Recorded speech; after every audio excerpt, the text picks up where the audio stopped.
Let's explore the concept of the this keyword in JavaScript.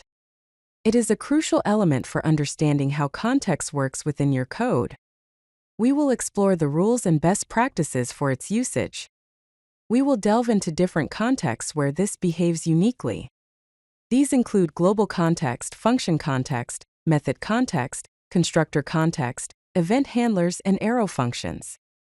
Understanding these contexts is key to mastering JavaScript.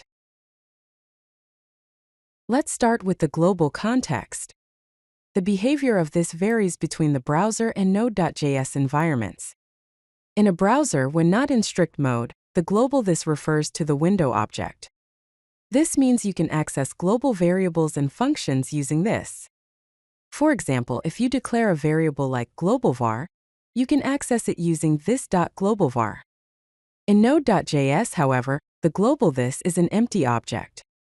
To access global variables, you need to use the global object. For instance, global.nodeVar will access the nodeVar variable.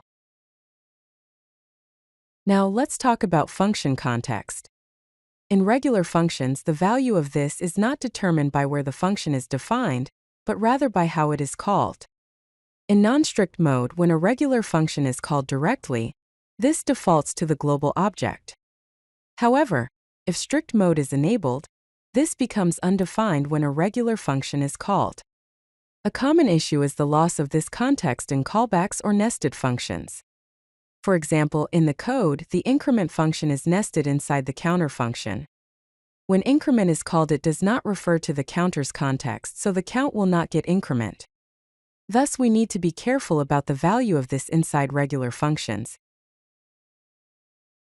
Moving on to method context.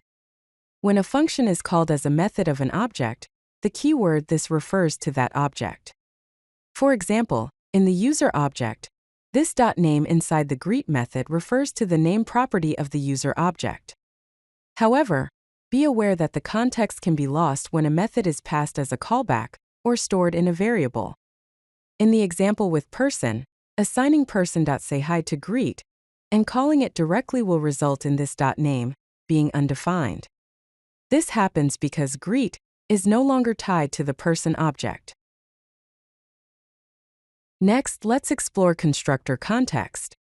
When constructor functions are used with the new keyword, this refers to the newly created instance. In the example shown, a new user object is created using the constructor function. The this.name and the this.sayHi properties are assigned to this new instance, so the function will return, "Hi John."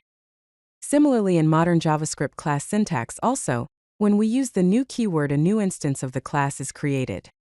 Inside the constructor, this refers to that new instance. The methods defined inside the class will also refer to the same instance object, hence this .name refers to the name passed to the constructor.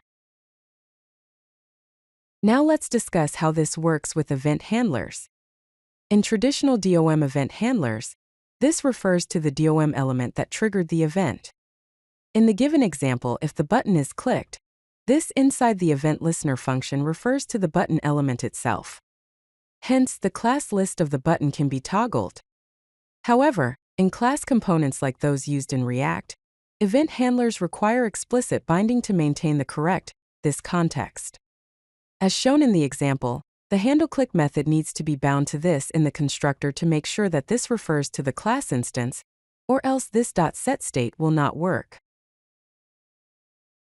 Let's see how arrow functions handle this. Unlike regular functions, arrow functions capture this from their enclosing scope.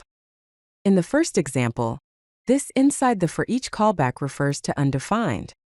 But with arrow functions, as in the second example, this refers to the user object's context. This makes them a great choice for callbacks, where you want to preserve the outer context. Let's explore some methods to control the value of this. The bind method creates a new function with a fixed this context. In the example, the greet function is bound to the user object and a new function, boundGreet, is created.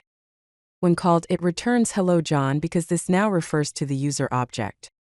The call method calls the function directly using the specified this value and arguments passed individually. Here this inside introduce function refers to the person object, and the greeting is also passed as argument. The apply method is similar to call, but it takes the arguments in the form of an array, as seen in the example where numbers are passed as an array and concatenated. Let's summarize some of the best practices. Use arrow functions for callbacks to preserve the context and avoid confusion with this. For class components, bind your methods in the constructor. If you are using objects, use method shorthand for defining methods inside them. Avoid relying on the implicit global this, and always use strict mode in your programs. Do not store this in a variable like that, and avoid using this in arrow function class properties, as they do not work as expected. By keeping these points in mind, you can avoid errors and write more maintainable code. Let's recap the key concepts about the this keyword. The value of this depends on the context where it is used. In the global context, this refers to the global object like the window or global object or is undefined in strict mode.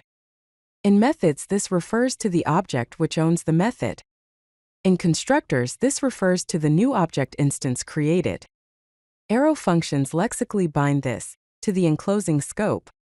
Modern JavaScript practices recommend using arrow functions for callbacks and event handlers to avoid complications with this. Class methods should be defined with class fields. Use explicit binding methods when needed and always use strict mode to avoid implicit global context. Keeping these points in mind will help you use the this keyword effectively in JavaScript. If you like this video, hit that like button and don't forget to subscribe. Visit codelucky.com for more such useful content.